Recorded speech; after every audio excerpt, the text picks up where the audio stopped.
Grassroots level, you are standing up and fighting back against Trump's racism and sexism and homophobia and religious bigotry.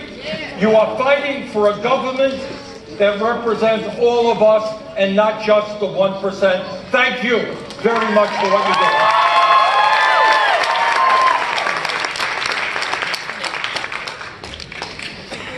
did. The crisis that we are facing today is not complicated. It has everything to do that we have a government that ignores the needs of working people, ignores the needs of minorities, ignores the needs of women, yet works overtime for wealthy campaign contributors and the 1%. And what our job is not radical. It's what the American people want. They want a government which represents all of us, not just the people on top. So thank you for helping to lead that fight. Now, in the midst of a lot of bad news that comes from the White House, I want to give you some good news. And that is, we have come a long way over the last 4 years, and you guys are part of the progress that we have made. Let me give you some examples. 4 years ago, when I ran for president, some of us were talking about raising the minimum wage to $15 an hour. We were told we were crazy. It was a radical idea. Remember that? Yes. Imagine doubling the federal minimum wage. Well, guess what's happened? 6 states have already voted to raise it.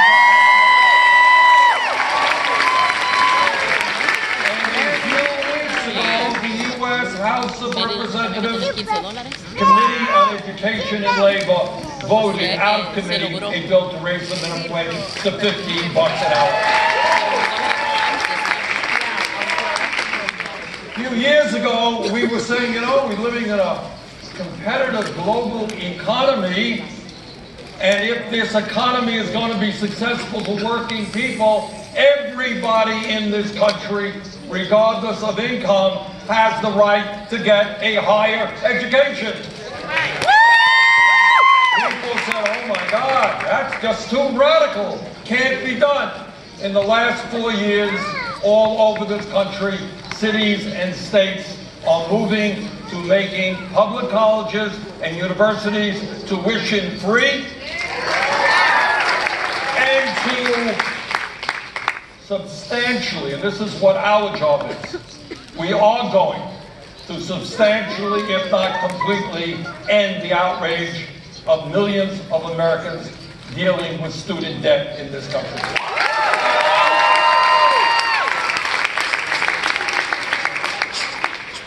Four years ago, we had you really want to hear a really radical and crazy idea? This is so radical, I hesitate to bring it forward.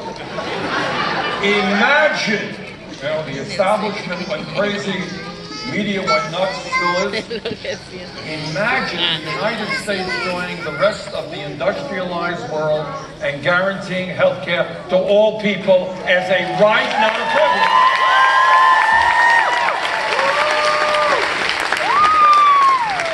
Well, we've come a really long way. It was a radical idea 4 years ago. Poll after poll shows a majority of Americans support that idea as well. All right. 4 years ago, we were talking about the ugliness, vulgarity of the United States having more people in jail than any other country on earth. Disproportionately African American, Latino, and Native American. And we said that maybe instead of investing in jails and incarceration, we should invest in our young people in jobs and education. Well, we are beginning to see, we have a long way to go all over the country. Good people standing up and saying, our goal is not to have more people in jail, it is to have fewer people in jail. And when we talk about criminal justice reform, we have to talk about ending the war on drugs. 4 years ago, it was a radical idea to say maybe we should legalize or decriminalize the possession of marijuana. Well, 4 years have come and gone, and guess what? State after state, including the state of Vermont, D.C., have done just that. 4 years ago, there weren't many voices out there that were talking about a corrupt political system in which billionaires are able to buy elections, and that maybe we should move to overturn Citizens United and move to public funding of elections. 4 years ago, there was not a whole lot of discussion about the grotesque level of income and wealth inequality in America, where 3 families today, listen to this, 3 families own more wealth than the bottom half of the American people. And at a time when millions of families, people are working 2 or 3 jobs, 46% of all new income is going to the top 1%. So what we said, and I think more and more people are saying it now, maybe instead of giving tax breaks to billionaires and large private corporations, maybe we should demand that the wealthy and profitable corporations start paying their fair share of tax.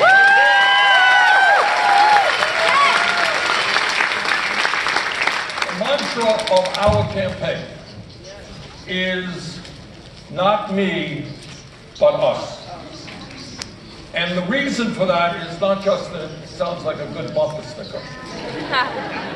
The reason for that is that's the simple truth. No president, no matter how well-intentioned or honest he or she may be, can do it alone. So I'm going to tell you what very few people will tell you, is that the power of Wall Street, the power of the fossil fuel industry who lies to us every day about climate change, the power of the insurance companies, of the pharmaceutical companies, of the military-industrial complex.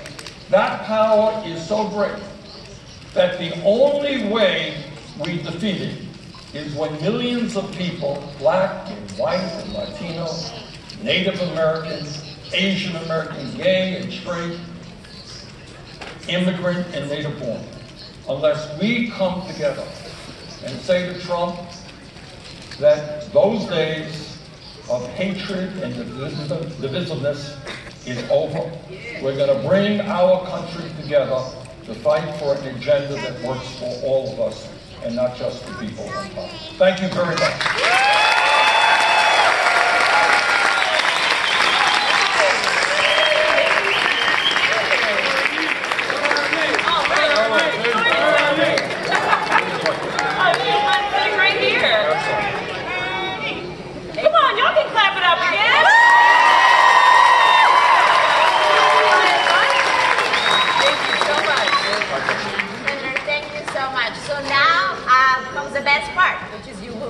Questions from people in the audience, some of whom have traveled very, very far to see you and talk with you.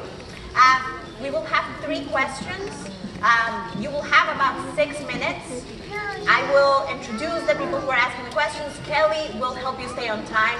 If we have time within those 6 minutes, we will ask you some follow-up questions. And remember, the 3rd question is your final question, so you should use it also as your closing. So, are we ready? Sanders, let's do it. So the first question comes from Ebony Wiggins, Planned Parenthood patient advocate and supporter from Nashville, Tennessee. Ebony was a vocal opponent of Brett Kavanaugh's nomination to the Supreme Court, and has publicly told her story to show what is at stake for the right to safe and legal abortion. Thank you, Bernie. Thank you for being here. Also, just want to say RIP Nipsey Hussle for giving me so much strength to talk today. So, Bernie, 1 in 4 women will have an abortion in America. I'm one of those women. I'm 27 years old. I had my abortion when I was 22, so about 5 years ago. I can sit here and tell you today, yesterday, and back then that I'm 110% shameless within my choice.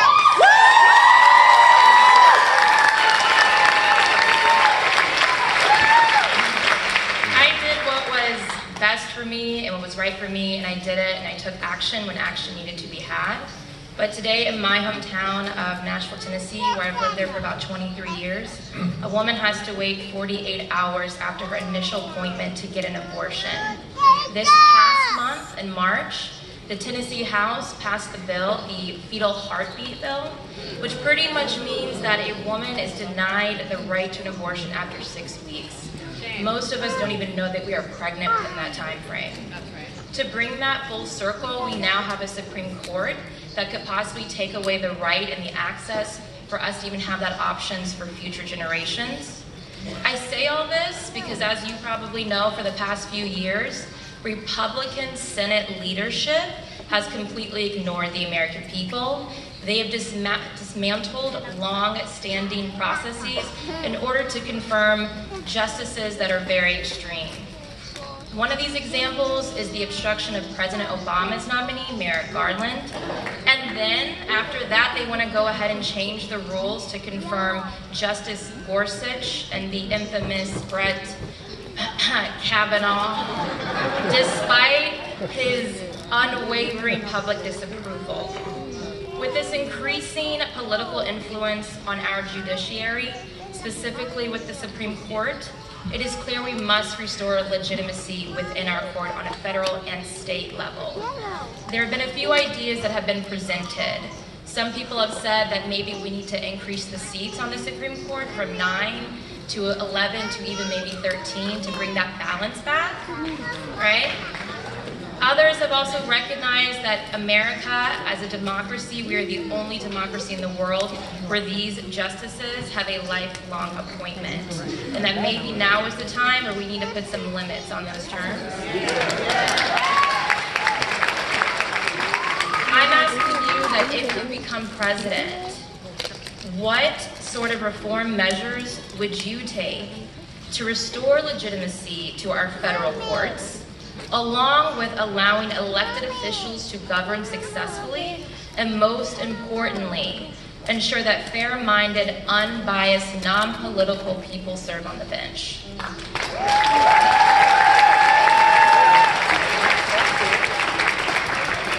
first of all, thank you very much for your courage. It's not easy coming up here and saying what you did. And as a strong supporter of Planned Parenthood, I want to applaud the grassroots activism of Planned Parenthood and standing up and not only fighting against these horrific anti-woman legislation that we are seeing all over this country, but standing up and saying that women will not accept, and men will not accept, the defunding of Planned Parenthood, so that millions of women will no longer be able to get the health care that they want. Thank you very much. Second of all, in terms of the issue of choice, I understand, and we all understand, that there is a division in this country. But what I really don't understand and don't accept is the hypocrisy of my Republican colleagues who day after day say, you know what, we are conservative, we want to get the government off of the backs of the American people. We want a limited government. Let the American people do what they want, get government off their backs. Except when it comes to the right of a woman to control her own body.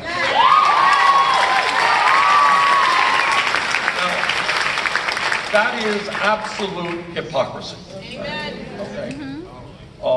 And I will do everything I can, and there's a lot that a president can do, to make sure that that decision of whether or not one has an abortion is the decision of the woman, not the federal government, not the state government, or the local government.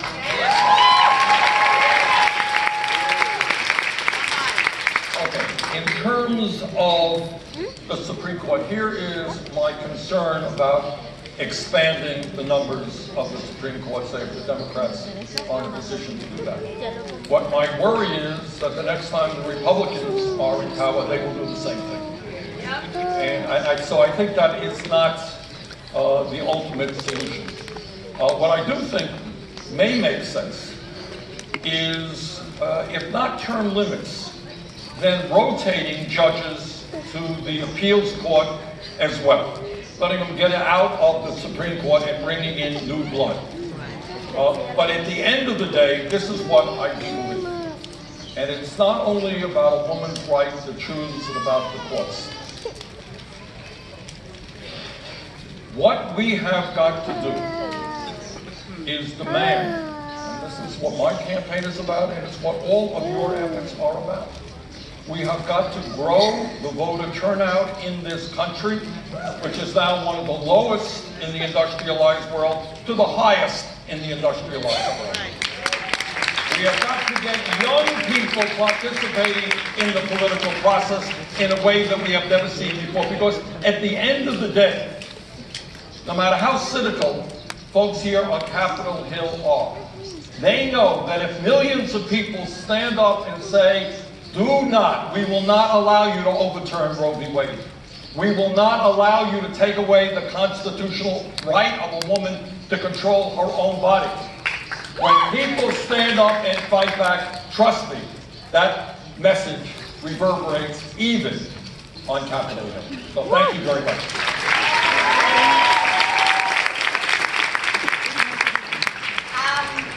Thank you, Senator. So the next question comes from Lauren Cote. I'm sorry, I butchered that. Lauren is from Southern Virginia and currently serves as the chair for women in the NAACP DC chapter. And she's an inaugural member of the NAACP Next Gen program, which trains millennials to assume leadership roles within the organization. And one of the running themes of today has been the role of young people in transforming these movements, transforming our democracy, and really painting a vision for the future. So we are so excited that Lauren is here. Mr. Sanders, so excited to be here today to ask you a question, one that's very important to me as a person of color. I come from Southern VA, Dabble to be exact. Hey Dabble, you Dabble? No Dabble?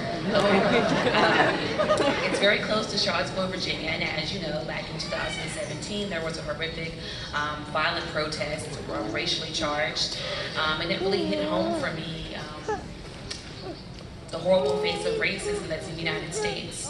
And so my question to you is, which we did ask Elizabeth Warren earlier, but now here for Bernie Sanders. If you do become president in the 2020 elections, during your first 100 days in office, what plans of action do you plan to address? You're talking about voter suppression, making it feasible for everyone to get to the polling offices and to kind of stop this ongoing attack on people of color's voting rights. Thank you. Thank you very much. Thank you. Let me speak personally on this. I was mayor of Burlington for 4 terms. I was elected to the Congress, elected to the Senate. During my political career, I lost elections. When I started out, I was on a third party. I got 2% of the vote. In the next election, I got 1% of the vote. So, there you go. Last time around, I got 70%. So you make progress over here. But here's my point. Honest to God, it never occurred to me as a candidate, running for re-election or running for anything, to sit down and talk to my friends and say, you know what? We're weak in that part of the state. Let's figure out a way that we can keep people from voting because they might be voting against me. And what I say to those Republican governors and attorneys general all over this country who are working overtime to try to suppress the vote for people of color, for young people, for poor people in general, what I say to them from the bottom of my heart is if they don't have the guts to participate in a free and fair election, they should get the hell out of politics and get a new job.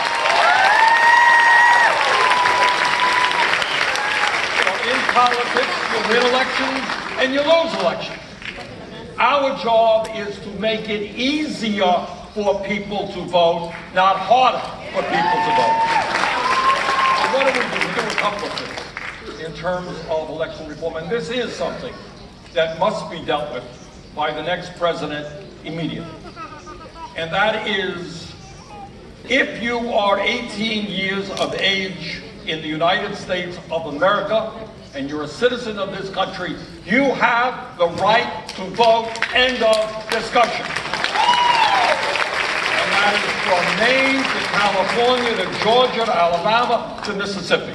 And second of all, we have got to work hard to put language back into the law that the Supreme Court did when they gutted the Voting Rights Act.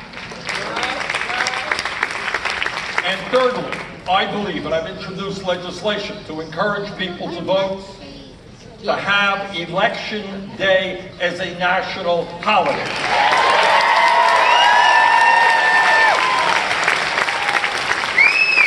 As I mentioned earlier, if you look at our voting turnouts compared to European countries, we are behind many of them. So what we are going to focus on this campaign is not only registering millions of people to vote, but focus on young people especially. We are making some progress in that direction. But if young people voted at the same level as older people in this country, we would transform the United States of America from top to bottom. So dealing with institutional racism, of which this is an integral part. The idea that political cowards are trying to deny people the right to vote because of the color of their skin. The idea that we're going back to where this country was 60 or 70 years ago is beyond belief, and we will end that practice immediately.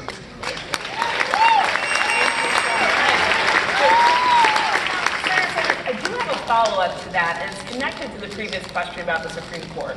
You know, even before the nominations of Brett Kavanaugh and Neil Gorsuch, we had a Supreme Court that was hostile to the right to vote, right, gutting the Voting Rights Act. So tell me, how do you plan to push a pro-democracy agenda with an anti-democracy Supreme Court? That's a great question. And the answer is, and let me be as clear as I can in saying this, that real change is never going to come from Capitol Hill. Okay? Never is. And what I pledge to you, if elected president, is to be a president that will be traveling all over this country as part of a grassroots political movement. I will be part of that movement because I understand that when millions of people stand up and fight back, we will not be denied. So when I talk about this campaign and transforming America, creating an economy that works for protecting a woman's right to choose, ending bigotry, the only way I know how to do that is when millions of people are prepared to stand up and fight back. And as President of the United States, I would be very proud to help lead that effort.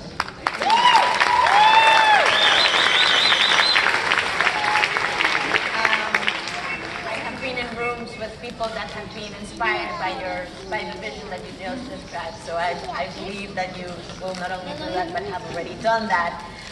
There are many people in the room who are fighting every day for the right to have a decent wage, the right to be together with their families, the right to be free outside of the jail cell. And the final question will be from Pam Roll Johnson.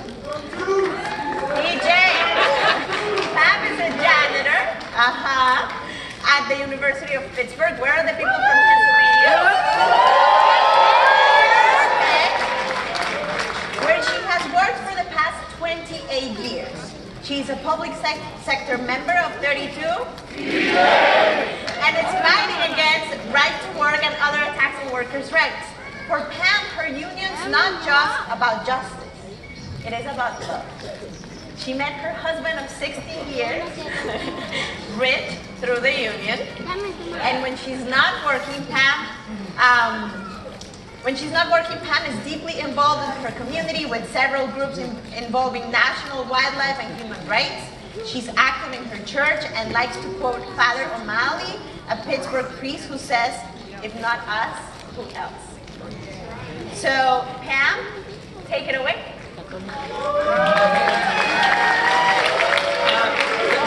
Hello. Thank you, Senator Sanders, for being here.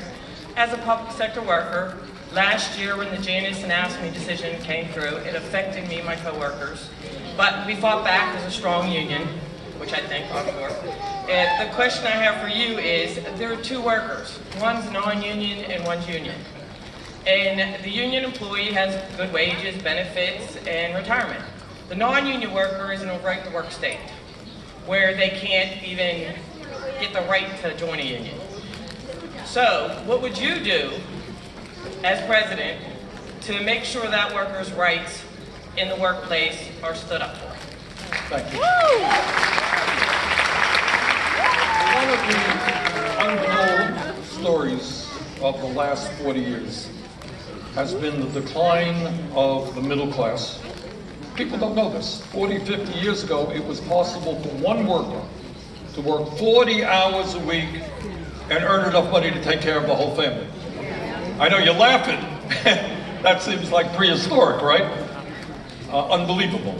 And what's happened over the last 40, 50 years, middle class has declined. You got half of the people in this country living paycheck to paycheck. In other words, your car breaks down. You may not have enough money to repair it. You don't get to work. You don't get to work. You get fired. You get fired. You can't take care of your kids. Somebody in the family gets sick. You have large deductibles. You can't pay it. Family goes bankrupt. Right. So what we have seen for 40 years is a massive transfer of wealth in this country. Problem is, it has gone in the wrong direction. Instead of going from the rich down to the middle class, it has gone the other way. Trillions of dollars have gone from the working families of this country to the top 1%. And I happen to believe that the time is long overdue to reverse that trend. So there are a number of ways you do that. But maybe the most important, and is consistent with legislation that I've introduced called the Workplace Democracy Act. What does the Thank you. What does the Workplace Democracy Act do? Well, it says that at a time when millions of workers want to join a union but are unable to do so because of illegal employer resistance, it says that if 50 people in a shop plus one sign a card, they got a union.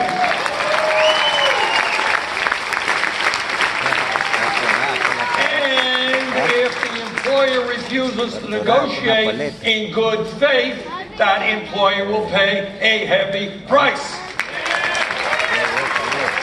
And it says that in America, that legislation that we've introduced says that in America, workers have the constitutional right to organize. It's called freedom of assembly. And therefore, in that legislation, we outlaw the ability of states to pass and maintain right to work legislation.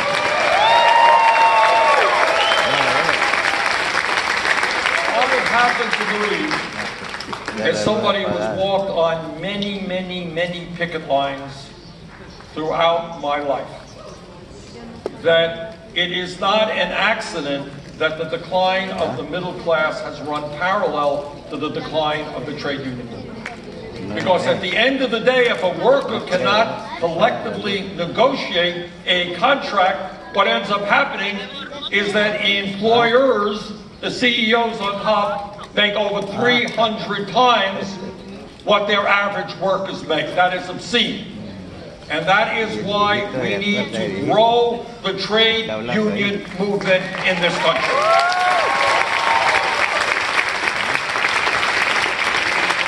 The when you have a strong trade union movement, when workers are earning decent wages, it not only impacts the people in the unions, it impacts all Americans because employers are forced to pay a decent wage. And I'm proud, by the way, I've worked with some folks to tell Amazon, owned by the wealthiest person in this country, that they will have to pay their workers at least $15 an hour. And we succeeded in doing that. We succeeded in taking on Disney and forcing them to do that. And now, obviously, our goal is to pass a $15 an hour national minimum wage. Our goal now is to create a trade policy which says that if a company wants to shut down here and throw their workers out on the street and move to China or Mexico, you know what? Don't think that they're going to line up and get a federal contract. All right? So what we have seen for 40 years, average man or woman today is not earning any more in income despite an explosion of technology and productivity than he or she did 40 years ago, while the people on top are making out like bandits. And in fact, many of them are bandits. So, our job, by raising the minimum wage, having a sane trade policy, by supporting trade unions, by rebuilding our crumbling infrastructure and creating millions of good-paying union jobs, by transforming our energy system away from fossil fuel to energy efficiency and sustainable energy, and creating millions more jobs. We are the wealthiest country in the history of the world. Do not believe for 1 second that we cannot create an economy that works well for all. Do not believe that we cannot make health care a right for all people. That we cannot make higher education and child care affordable for all people. These are not radical ideas. These are ideas that we can achieve when we stand up and tell this 1% that we will no longer tolerate their greed, which is destroying the middle class of this country.